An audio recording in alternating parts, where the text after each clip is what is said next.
दोस्तों आशीष भैया का बहुत ही बड़ा गाना जो कि नया इसका ऑडियो छूट चुका है, हमने जनलियो तोड़ दे भी दिलवा। इसका वीडियो कब तक में आ जाएगा पूरी के पूरी जानकारी देने वाले, तो वीडियो को लास्ट तक जरूर देख लीजिएगा।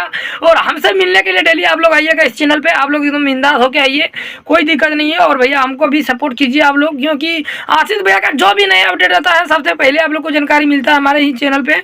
तो आप लोग और बहुत सारा चैनल से मिलता होगा भाई, ऐसा बात नहीं कि हमारे ही चैनल से, क्योंकि लोग ऐसे मतलब लग जाएगा बोलेगा कुछ गलत, तो हम इसमें भैया हम लड़ाई झगड़े करने वाला आदमी नहीं हूँ किसी से, क्योंकि और भी चैनल से मिल सकता है भैया, लेकिन हमारा भी चैनल से आप लोग को डेली का डेली आप लोग को नया अपडेट के साथ हम डेली के डेली आप लोग के लिए मिलते रहेंगे।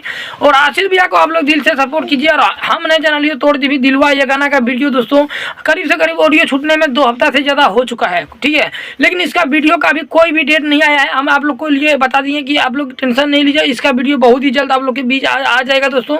अभी इसका ऑडियो तो छूटा है, लेकिन वीडियो 8 से 10 दिन के अंदर में उम्मीद है कि आ जाएगा। जितना भैया लोग हैं आप लोग प्लीज़ दोस्तों चैनल को सब्सक्राइब करके वीडियो को भी लाइक कर लीजिएगा, और हमको भी ज़्यादा से ज़्यादा सपोर्ट कीजिएगा, और आशीष भैया को भी दिल से तुम सपोर्ट कीजिएगा। चलिए दोस्तों फिर मिलते हैं नया धमाके के।